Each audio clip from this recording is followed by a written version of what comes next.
So hello guys, তোমরা সবাই কেমন আছো? তোমরা ভালো থাকো খারাপ থাকো তাতে আমার কি। তো আজকে চললাম মেলা দেখতে। তো তার জন্য সকাল সকাল রেডি হয়ে গেলাম। তো তার জন্য সকাল 10টার সময় বের হয়ে গেলাম মেলা যাবার জন্য। তো আজকে সূর্যটা একটু তাড়াতাড়ি ডুবে গেছিল, তার জন্য সকাল 10টার সময় দেখছি রাত হয়ে গেছে। 4-5 বছর বাইক চালানোর পর আমরা মেলা তলায় পৌঁছে গেলাম। আর এটা হচ্ছে মেলা তলায় যাওয়ার ফার্স্ট গেট। তো ফালতু বকতে বকতে আমি পৌঁছে গেলাম মেলা তলায়।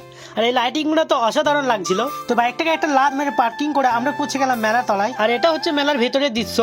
আর এই ছোট্ট ভাইগুলো জলের উপরে কত সুন্দর করে খেলা করছিল বোট নিয়ে। তো রেস্টুরেন্টে খেতে বসে গেলাম, কারণ তোমাদের মতো না খেলে আমি থাকতে পারি না। স্টেজের মধ্যে নাচ গান হচ্ছিল। তো কিছুক্ষণ নাচ গান দেখার পর আমি আর আমার ভাই কিছু সেলফি তুলে নিলাম। তো তারপর 50 কোটি টাকার টিকিট কেটে ইলেকট্রিক নাগরদোলায় চেপে পড়লাম। আর এখন আমরা যাচ্ছি মঙ্গল গ্রহে, কারণ ছোটবেলায় আমি মঙ্গল গ্রহ থেকে পৃথিবীতে ভুল করে চলে এসেছিলাম। অনেক চেষ্টা করার পরে মঙ্গল গ্রহে যেতে পারলাম না, কেন জানি না। বারবার নামিয়ে দিচ্ছিল, আমাকে বারবার রিকোয়েস্ট করছিল পৃথিবীতে থাকার জন্য, তার জন্য আর গেলাম না। তো তার জন্য নেমে পড়লাম।